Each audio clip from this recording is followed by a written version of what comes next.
Are we live yet? Yeah, I think yeah, like yeah, Awesome, awesome. Cool, cool. So we just wait for a couple of more minutes for people yeah, to log into the link. yes, yes. We'll wait for like 2 minutes. We start around like 7:02 or 7:03. Works, works, works.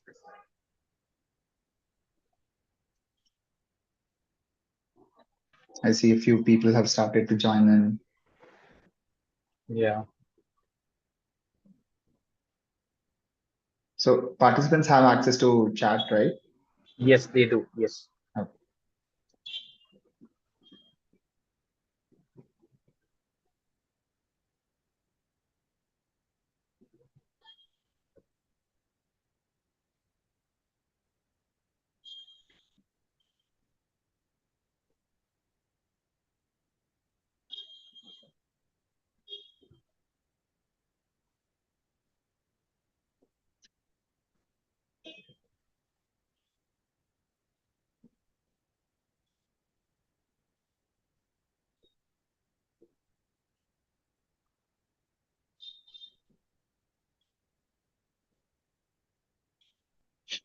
cool. So while everyone is joining in, I just wanted to check where people are joining in from. If if some of you Sure. can put it in the chat, where you guys are joining in from, that would give us like a good understanding of where our most of our audience is coming from. Yeah, that's a good idea. Yeah,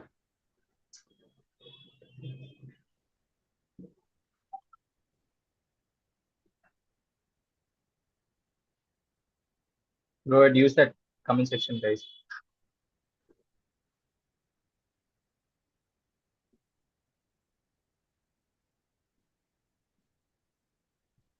I think people are just a little wary of sharing their locations. Don't worry, guys, we're completely privacy compliant. They're not going to use your location to, Exactly. yeah. So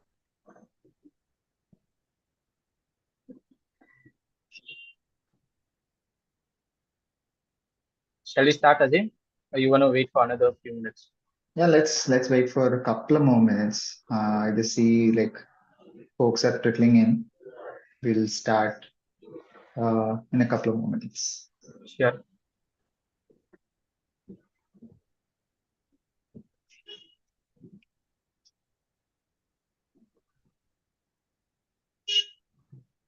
By the way, Tahir, where are you? Where are you now? Like, are you at home or are you at a co-working space?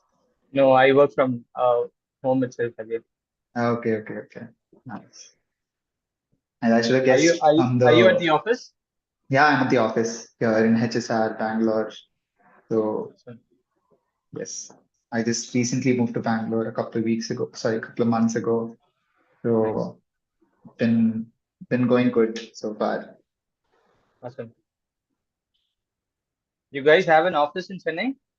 Practice? We have like a small space in Chennai Okay. where a few of our SDR team, like yeah, few of the folks from the SDR team work.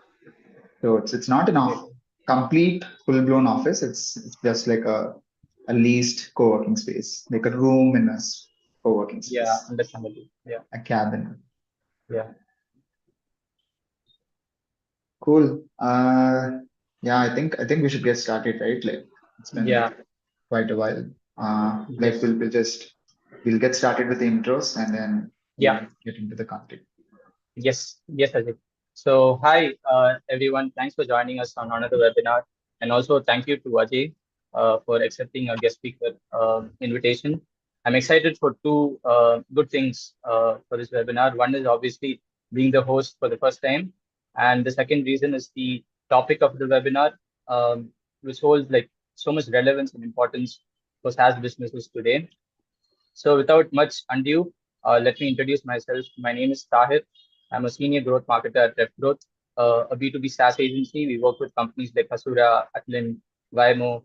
I work personally on the SEO, newsletter, webinars, and other growth initiative stuff.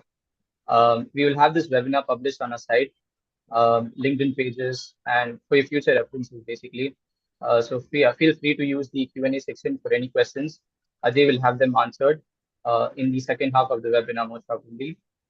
Before I give away the floor to Ajay, just one quick thing. I saw the deck which Ajay had created, right? And I can only guarantee one thing to my audience, that your expectation will be exceeded for sure.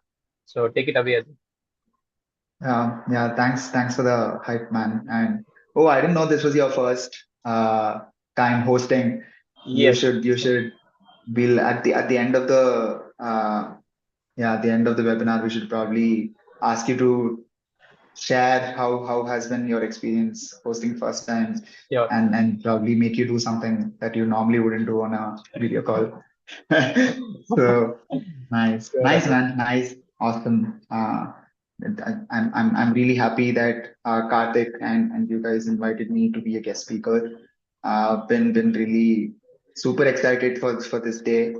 This event was supposed to happen last week. I got sick thanks to Bangalore weather.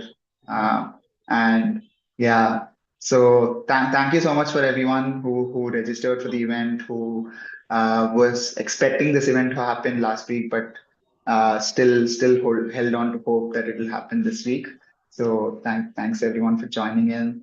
And so before I get to the interview, I think Tahir was very kind enough to hype up the slides, but I have to like be very clear with my audience.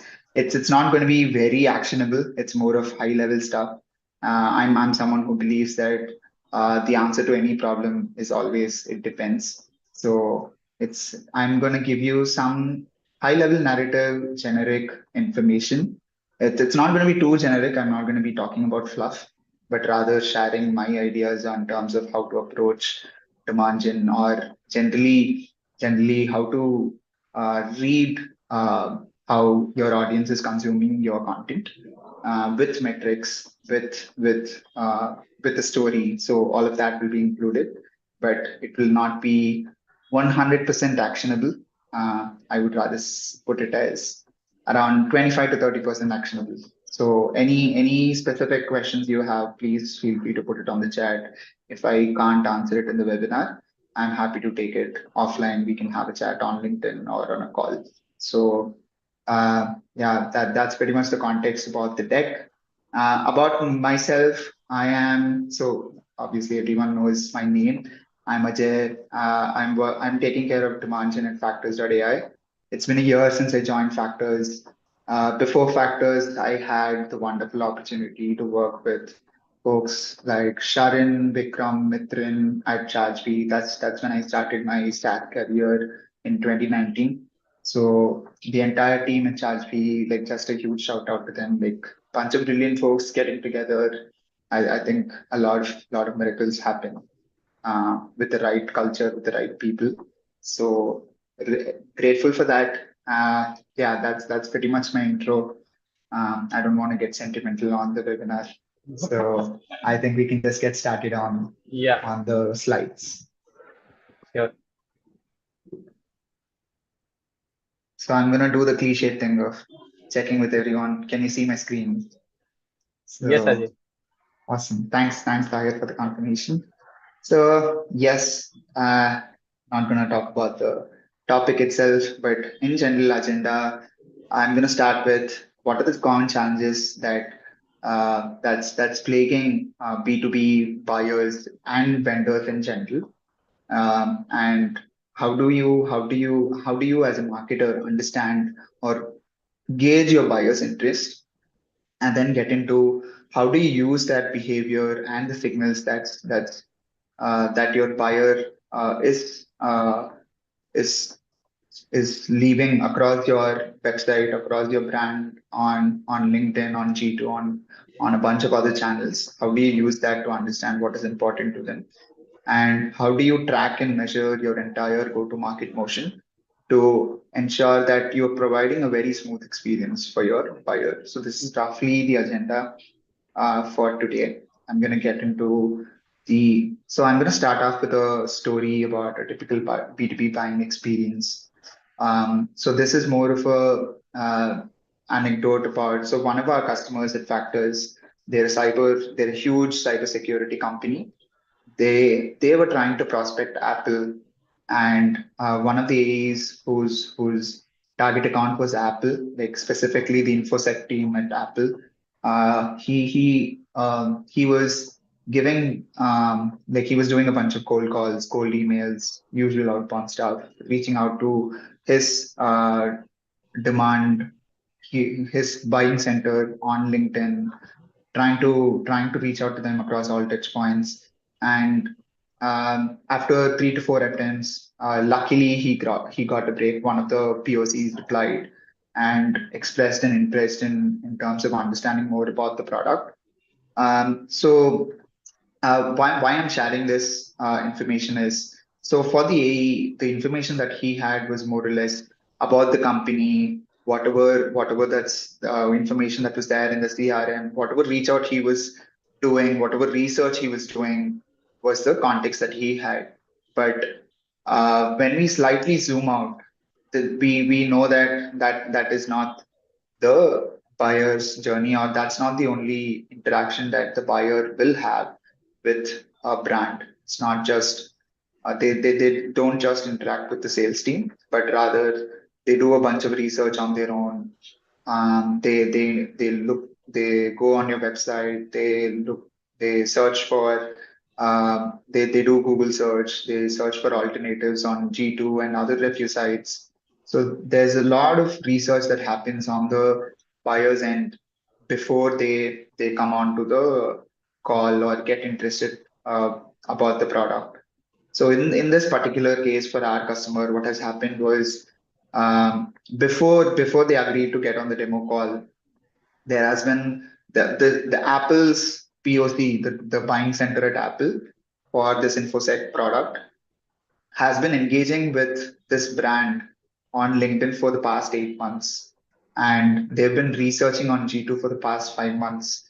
And in total, there was about 17 anonymous users and 9 known users who submitted a form, who made themselves known on the vendor's website. So in total of 26 users from the company, about only seven people made themselves known. So there's a lot of research that happens on the buyer's end that traditionally doesn't get tracked by your existing systems. And so yeah, getting to the next point, we've all seen this image in the past. It's the research put out by Gartner. The buyer journey is not linear. It's complex. It's the buyer does a bunch of research across multiple channels. Sometimes the buyer just goes from one channel to the other, from top of the funnel to bottom of the funnel, and then back to the top of the funnel again. So it's you cannot put the buyer's journey into a linear flow or a bucketed funnel. That is the reality. So, what are the challenges? So, I'll get to the challenges with respect to um, helping your buyer with evaluating for a tool that meets their requirement. So, first challenges. So, there are two aspects to a buyer's journey, right? So, you have to understand what is the buyer looking for, or rather, so what is the buyer looking for, and when do they need it? So those are the key components. When you switch it to your point of view, to get them to a stage of buying, you have to educate them, good, with provide them with relevant insights so that they can make a informed decision. And at the same time, you also have to know, so what is their readiness, what is their awareness with respect to the problem, the solution, your product. So these are two components that's important for you to understand, or give the buyer a very good experience, and then eventually convert them into a customer, which is provide quality content, understand which stage, what is their level of awareness with respect to problem solution and your product, and match these two to provide them like a very good buyer experience. But so the quality content is more or less subjective. It usually depends on the company itself, the space they're in, how much of evangelization that the market has already done with respect to competitors, and understanding where or what stage of awareness your buyers are in depends on your tool and tech stack. So the problem with your current tech stack, or generally the problem that I've seen across B2B marketers in a lot of SaaS companies is most of their tools are not they do not speak to each other. You're completely tracking the buyer's journey in silos. For example, all of the website data is resides in Google Analytics. You can see what is the traffic coming in from, what is the which where are they coming in from? If you have like a tool like Clearbit, maybe you can connect it with GA and understand like more firmographic details. But at best, you can only understand traffic level details and engagement level details on a page level within GA. And then your CRM data has like all the lead level data. Uh, so once someone submits a form, that's where all of your data goes in. That's when you get visibility into what they've done, what they've not done. But it's not perfect. It like you don't completely keep track of what have they done before they submitted the form. And when it comes to ads, it's even more difficult. Um, so within LinkedIn, the reporting is more or less about what is the top 25 accounts that has seen your ad for any particular campaign, but then you don't get the full list. And once someone comes onto your website after seeing the LinkedIn ad, you don't have the context on okay, so this particular account, even if you add UTMs, you after say, like if they come in from a different session, you wouldn't have context on. Okay, they are coming in from these accounts came in via LinkedIn traffic. Similarly for G2 again, whatever activity that's happening on G2 stays in G2. You can uh, push it into HubSpot. So G2 has done a good job of integrating with HubSpot. But then again, you still don't have complete context on, okay, so this account has performed all of these activities across these different channels. So the essential problem is for you to understand what stage of the buying journey your buyer is. Your tech stack doesn't talk to each other. It's completely siloed. It's part of the puzzle at best, disconnected and siloed at worst. So that is the status right now. So the status quo is you're tracking a bunch of things on the CRM at a lead level, but then there's so much activity that you're missing out on because you do not have your tech stack completely connected, and this definitely affects how you understand your content is working out for your audience, and at the same time how buyers experience the buyer's experience with your brand is also affected, because the people in your brand do not have the full context of what interactions have happened with the buyer. So this is the status quo right now. Total or at least partial silos in across data and engagement, which acts as a veil of curtain between the buyer and the vendor, and sort of obscures the experience that you have with your buyers. So these are broadly the challenges, and what these challenges results in, or rather the repercussions and consequences of these challenges are. Uh, it's the buying decision becomes more difficult for the buyer, and the for the vendor it becomes more of you need to put in more effort to sell to the buyer. because you're lacking important context. You're missing out some pieces that otherwise you would have had.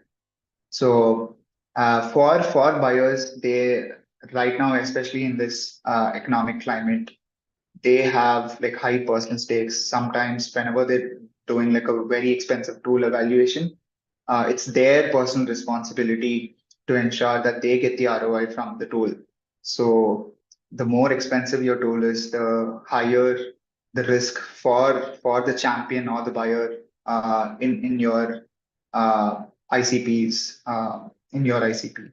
So and as in this economic climate, obviously, like finance and procurement and all of these different committees have as much a say as the product user or the champion who's trying to solve a problem. And you have to convince more people. And if you're not equipped with the right information to convince your buyers along with their decision making committee, it becomes very difficult for you to generate revenue in this condition.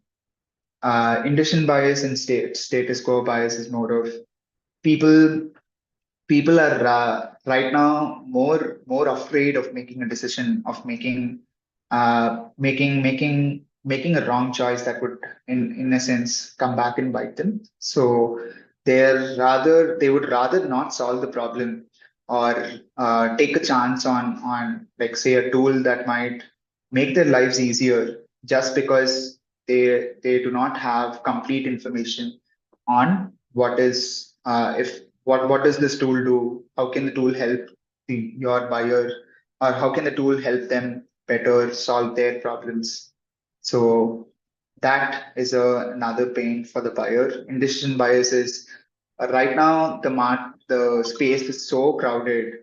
The B2B SaaS space is so crowded. There's very little differentiation, even within products. Like once you've made a choice about the product, there's so many other variables that are involved in terms of, okay, so what pricing is the best for me, what features and capabilities are very suitable for me, um, how how how can I get the maximum value out of the product that I'm buying without uh, without putting my neck on the line, and uh, ensure that my like I get the most bang for the buck from the product. So it leads to lot of decision making, cognitive dissonance in the buyer, or you're putting a lot of uh, onus on the buyer to make that decision.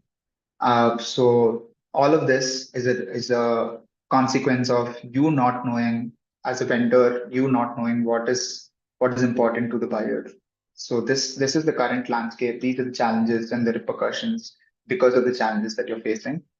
So I'm gonna take a pause now, and before we get into the next part of the slides, if there's any questions, I'm willing to take it with respect to what I've covered so far.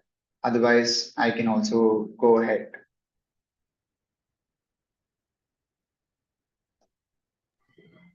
Guys, if you have any questions, please use the chat and Ajay will answer them. So Ajay, I have a question. So we talk about intent signals right here. Correct. When you speak about intent signals, there are a lot of attributes, data attributes like recency and how strong the intent signal is. So what are the things that actually you look at as a marketer when you evaluate these kind of intent signals? Got it. Got it. So intent signals, I'm actually coming to that part later in the Yeah, presentation. So I will answer your question when we get to that. sure. So this part of the presentation was more of, I gave an anecdotal story on what is the perception in terms of the buyer journey, but what is the actual buyer journey? What are the challenges on both the buyer end and the vendor's end in terms of providing a better buyer experience, and how these challenges translate into repercussions in terms of for both the buyers and the vendors. The buyers lose out because they're not solving the problems that they have, or they rather choose to sit with the problems that they have instead of going for a solution, and the vendors lose out by not being able to sell and help their audience solve the problem that they set out to solve. So Yeah. this is the context that we've set so far. So I'll move on to the next part. I'll come Sure. to your Sure, question Ajay. later, Tahir. Yeah. Yeah. Yes. Okay. So right now we've established the challenge. We'll talk about an situation of okay. So let's for a second ignore that these challenges do not exist. Like you're able to completely track the buyer journey end to end, all the way from the first touch point that they have with your brand uh, to the moment that they sign a contract with you, become a customer, and use your product for a prolonged period of time. So, if for example, if we assume that we're able to track all of that, how would you be able to understand the signals that your buyer has been giving you, and how do you use those signals to like improve your GTM and provide a better buying experience to your audience is what we'll be seeing. So right now, to give a disclaimer, I would say like the current text tech situation or the tool situation is not so bleak that everything is completely in disarray or silos. But at the same time, I don't think you can achieve like a 100% uh, visibility into your buyer journey. So we have to strike a balance and also try and understand how can I make the best use of the information that I have at hand. So that's what we'll be seeing in this section. Yeah. Ajay, before So you move on, yeah, we have a question from one of the attendees. Um, so Amit has asked the question, how should I prioritize my content types based on the buyer journey? Like when should I use blogs and when emails? got it. So there's no specific uh, reason of like so when you're saying blogs and emails, those are content formats, right? They're not content itself. Like a blog and an email can say the same thing. It's just a different medium.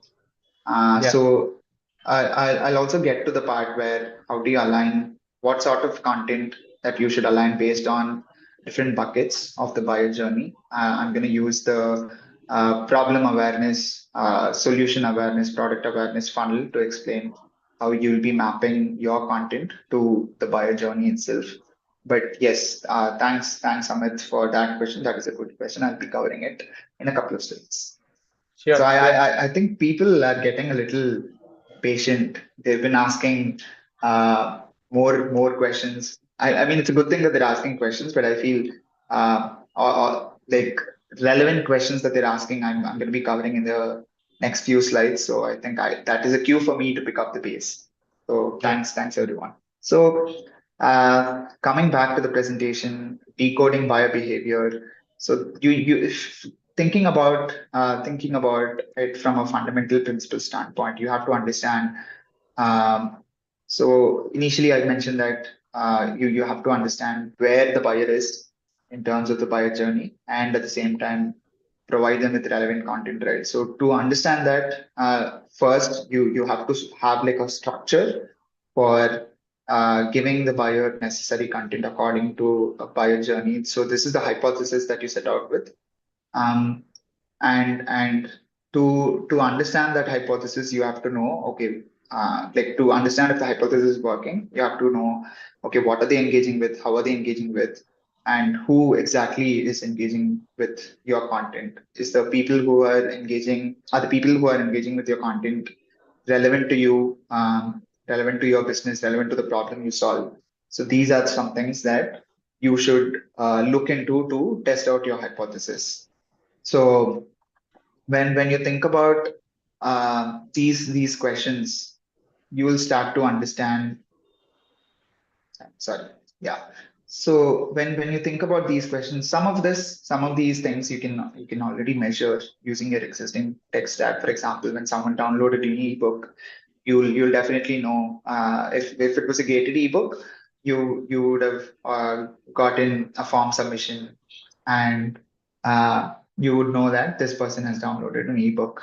Similarly, when someone signs up for a product trial, they'll obviously go through a gated page and they'll give you their email or personal contact information that you can use to understand, okay, you can put a name to the face or name to the engagement in this case.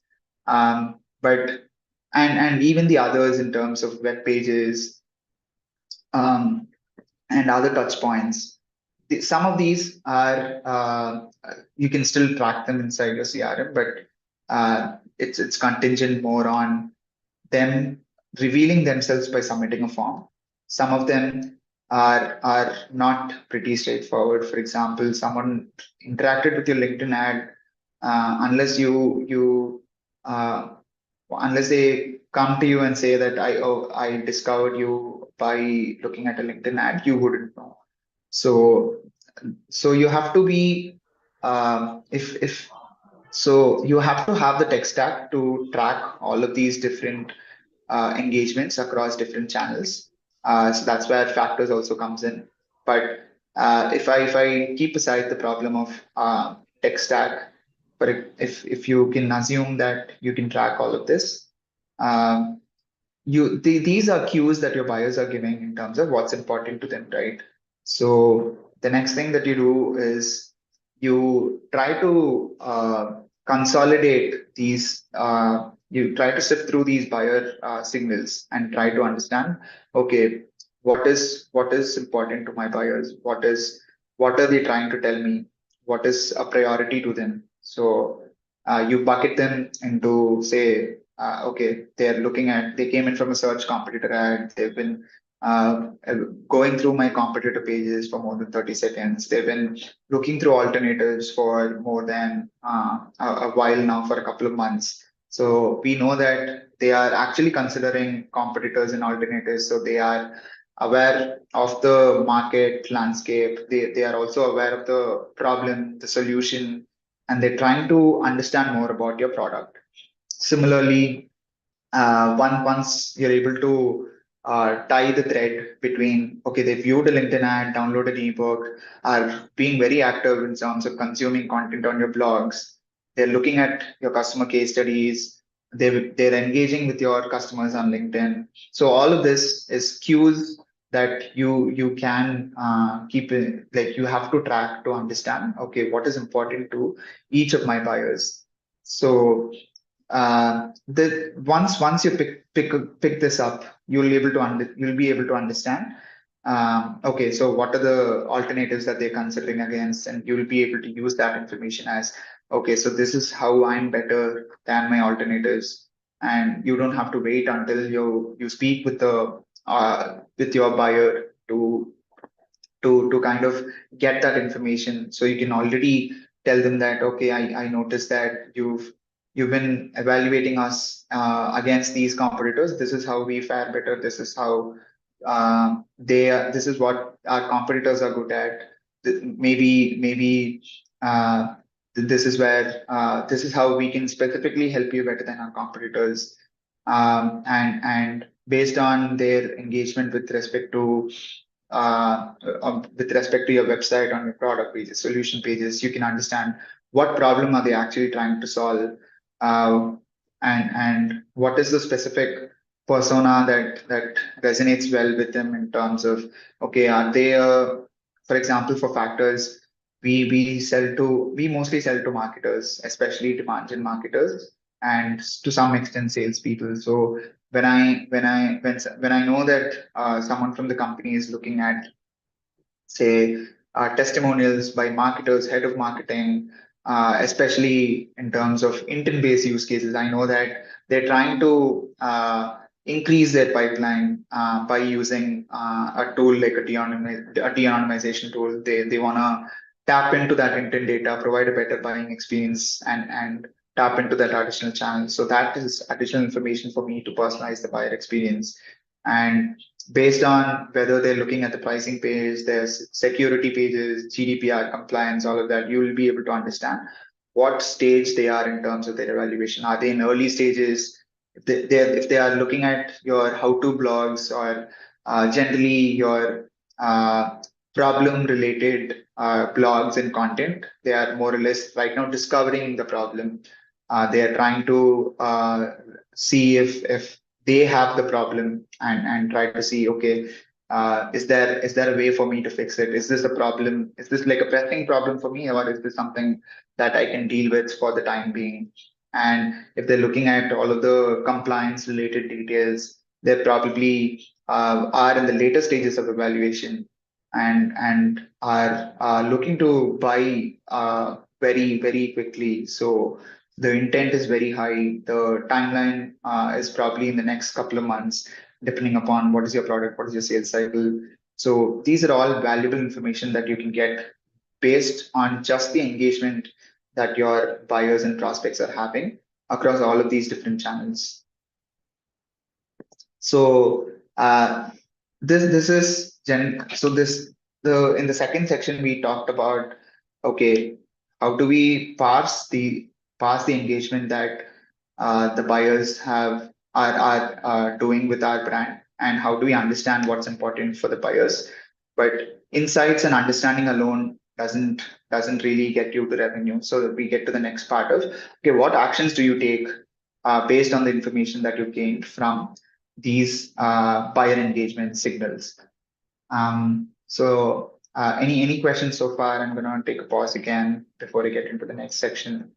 I'll be sharing relevant examples with some actionable tips on how do you what do you do based on the insights that you've gathered based on the engagement that buyers have done on your with your brand across all of these channels. Any questions, guys?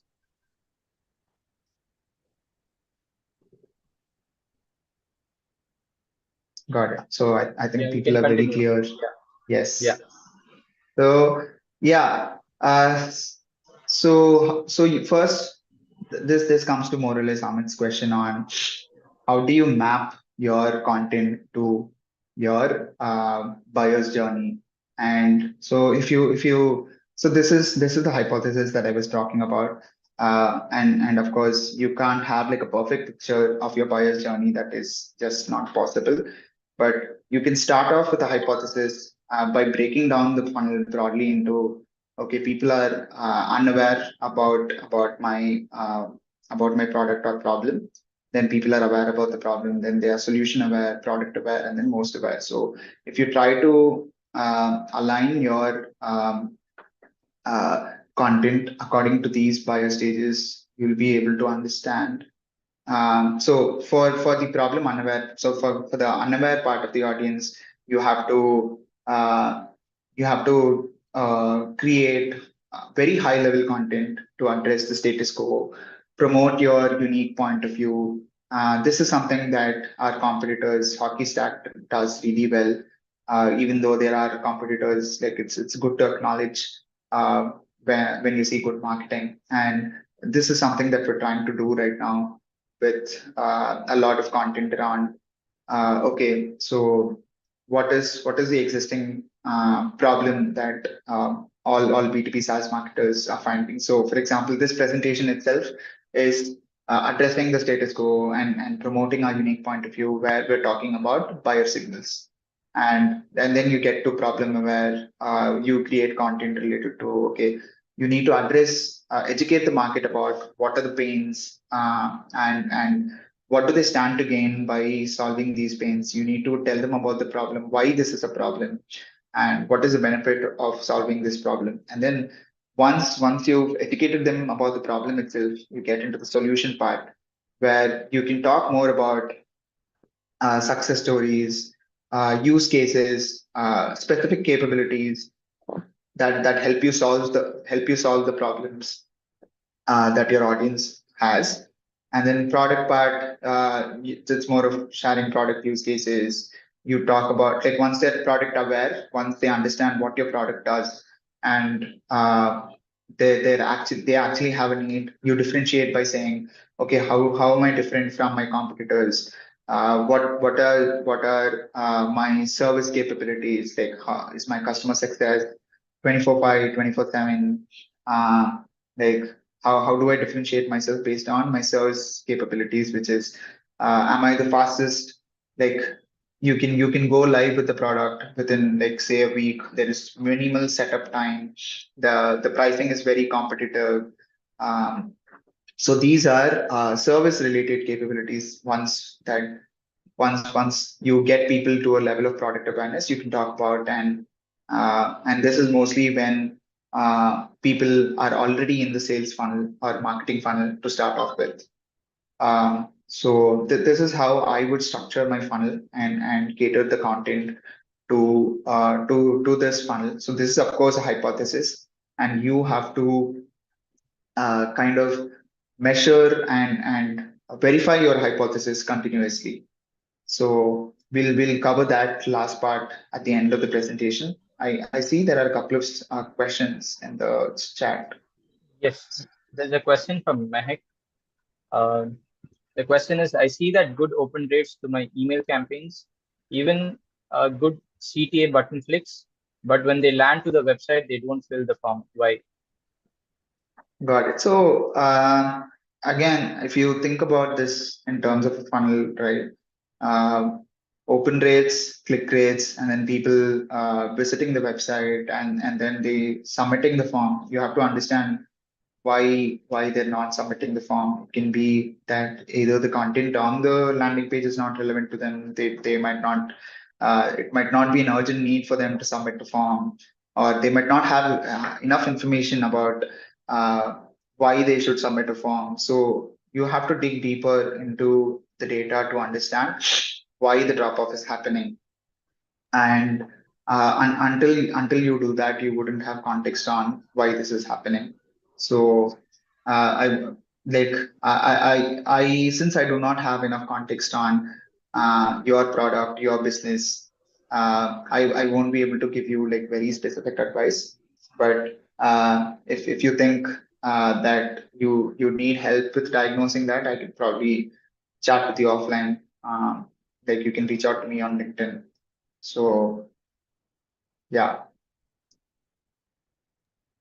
cool. So I think I also, to some extent, or answered Amit's question as well in terms of how do I align my buyer stages with the type of content that I put out. Of course, I'm not going to be very prescriptive about the format or the medium of content that goes out. So like most of the so as I mentioned in the start of the call, right, like the answer to most questions in marketing or in life is it always depends. You have to figure out what Yeah. works for you. So yes, moving on to the rest of the slides. So here I'm gonna give you specific examples of how we used to do this at Factors. How first of all we understand what are the signals that our buyers are giving, and then our sales team and our marketing team takes up specific actions to one do this at a individual company level and also at an aggregate level of organizing our marketing campaigns and sales campaigns around these buyer signals. So, for example, if someone is interested in your, they come into your website from Google search via your competitor campaigns, or they come to your website by discovering you on G2 for a particular alternative that they were researching about. So what we do at Factors is we send them an email. We'll know which account this person is because of the data that we have, and from G2 on our website, from paid search traffic. So all of that, we enrich our buying center using automations, and it gets automatically assigned to our sales team. Our sales team sends emails based on, okay, so they have complete context on, okay, this particular account came in from uh, this paid campaign, this competitor campaign from paid search, and we'll send them very personalized emails uh, talking about how differentiated our product is from that particular competitor. Share them like share a case study with them in terms of a customer who moved from that competitor, offer them offer to connect them with a customer so that they can build more trust. And we also have, like, while our sales team start sending out their emails, like even before we get to that, we enroll them into a competitor campaign on LinkedIn, run ads on that, and we kind of provide a very personalized experience based on the kind of campaign that they came in from. So this is with respect to a new prospect discovering you or researching about an alternative, and you're trying to get in front of them. So the next stage of the buying journey is more of, okay, so you've convinced them how differentiated you are. They are evaluating you along with a couple of other alternatives. You see some amount of engagement based on their pricing pages, security pages. They're looking at all of your data processing agreement and pages. So it's more of compliance. This is more bottom of the funnel. They are in late stages of evaluation. So we share with them an ROI framework. Tell them how our pricing is very competitive, and you'll be able to see ROI within so many months after using factors, and how we'll be able to influence so many deals or save you so much cost that we'll practically pay for our product. So we give them, so usually in our sales cycle, for very high ticket companies, what we offer to do is uh, provide like a 1 month or 3 month POC, a proof of concept, where they can try out the product and then sign up for like maybe an extended contract. So these are some things that you can do based on what stage of the buyer journey your prospect is. And then finally, if it's so we also have another automation setup where we know if one of our customers are researching about alternatives, uh, or they get flagged to the CS team as a churn risk, or generally try and understand, okay, why are they researching alternatives at this point? Is their uh, is their contract up for renewal? And if they're interested in a particular new launch that we made, or a new product feature that we made, we alert the CS team to kind of give them get in touch with the prospect on what is their need, how much are they interested, and then try to upsell our customers based on the engagement that they have on our website and all across all engagements that we've seen so far in terms of LinkedIn, in terms of G2, your product, your website, and all of the other channels. So this is how we use factors to kind of improve upon our existing buyer experience in terms of acquiring new customers in our sales motion, in uh, in our customer expansion, to help with our customer expansion in terms of um, and help with customer expansion and upsell motions. This is how we use factors to use the kind of engagement signals that we're getting based on the data we're collecting, and use that data to personalize the buyer experience, and provide customers like a very valuable personalized experience that their trust in us goes up, and generally we make it very easy for them to buy from us. Yeah. Awesome. So yeah. Sorry, that you were going to say. So I think there's more questions on the chat. I think we Um, can take the questions in the end, Ajay. got it. Got it. Yeah. Got it. Understood. Cool. I'll get to the questions later. Yep. Yes. So how do you measure? So right now you've come up with a hypothesis. You've matched that hypothesis with your buyer journey. You you're providing a certain experience based on the hypothesis that you have, but you have to verify that hypothesis. So there are some metrics that you should track for that to prove or verify your hypothesis and iterate on your process. Uh, so I'm going to be covering metrics all the way from traffic to revenue. So for traffic, usually people keep a track of what is the volume of traffic coming to their website, but something that people usually don't keep a track of or cannot keep a track of is, okay, what percentage of traffic is relevant to me? Is that on an upward trend? Is that yeah, like, am I bringing in the right traffic to my website, or to generally are the right people engaging with my content?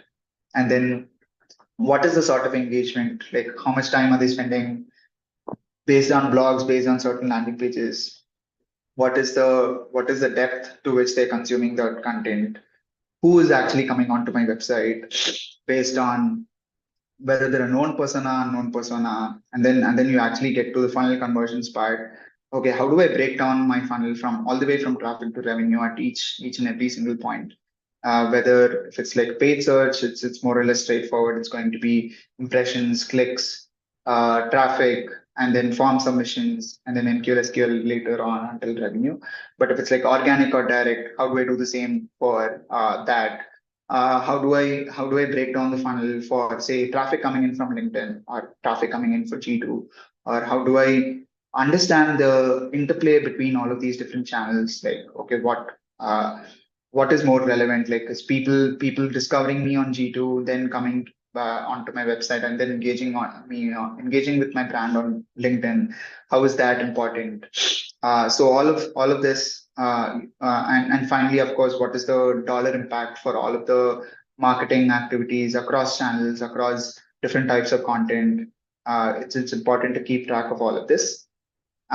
So this is very exhaustive, helps you understand, like, is your hypothesis right? Are you providing a good experience? Is your buyer satisfied with the type of content that you're providing? And it's necessary to keep track of all of these things across various stages, and to various depth, to understand how how accurate your hypothesis is.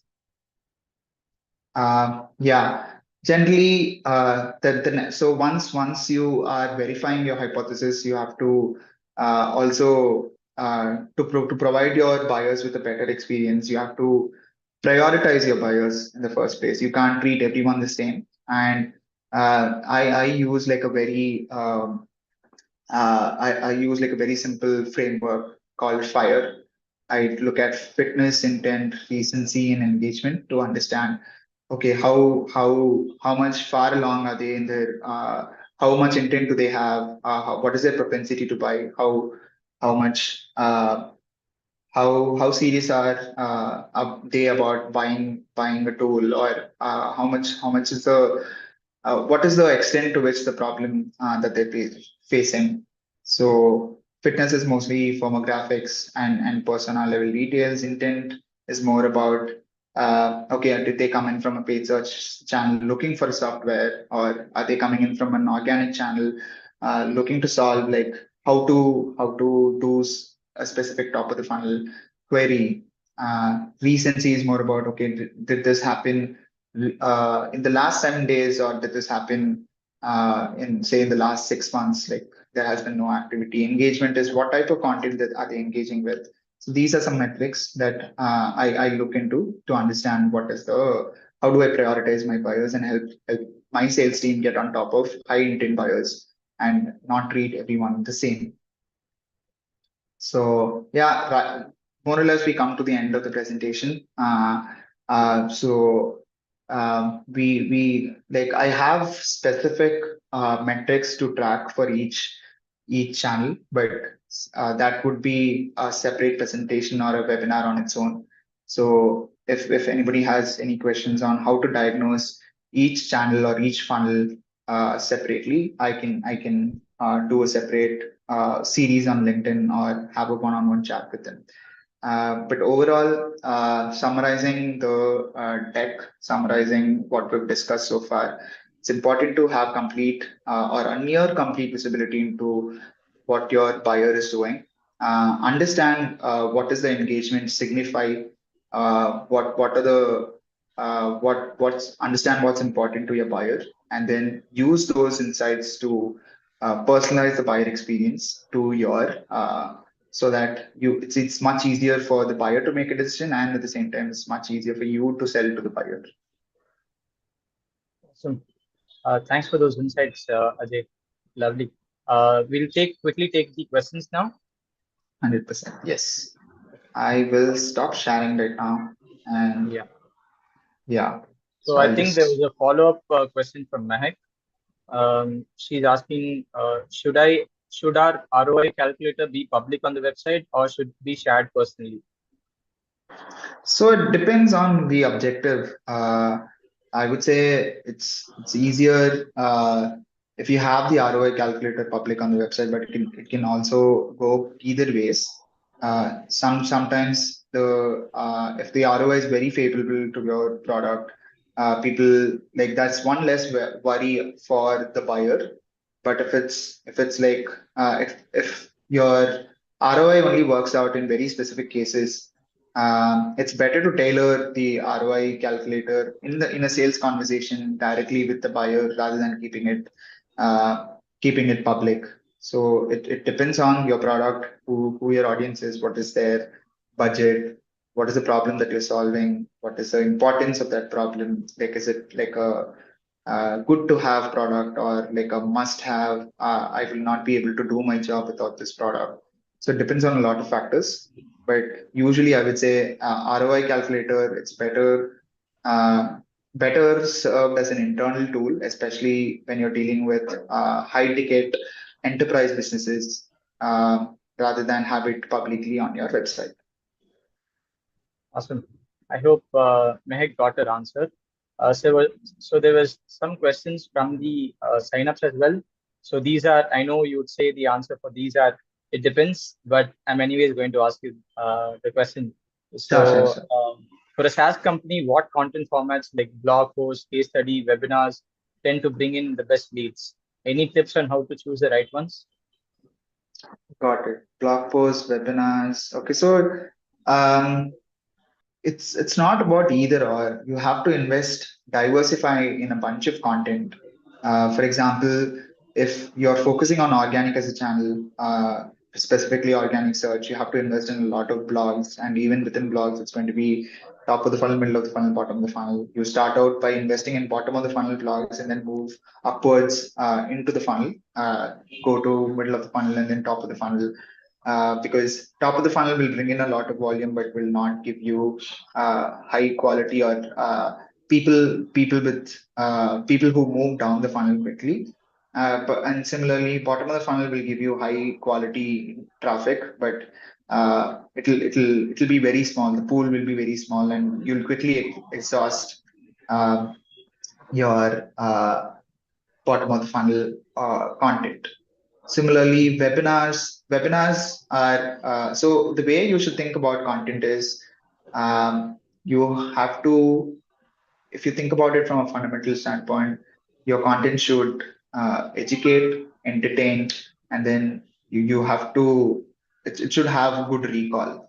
So as long as your content solves those three aspects, it doesn't matter what the format is, whether it's a webinar, whether it's a blog, whether it's a LinkedIn post. It's just repurposing or having your content across multiple formats so that discoverability is easier. Yeah. But I would generally say uh, bottom of the funnel, if you're just starting out, bottom of the funnel content is the one that you should invest in most. If you've already have exhausted or you have a good amount of conversions from your bottom of the funnel content, you should slowly move on to top of the funnel content. If you already have like a good system to scale or bring in traffic from top of the funnel content, you have to focus on funnel conversions.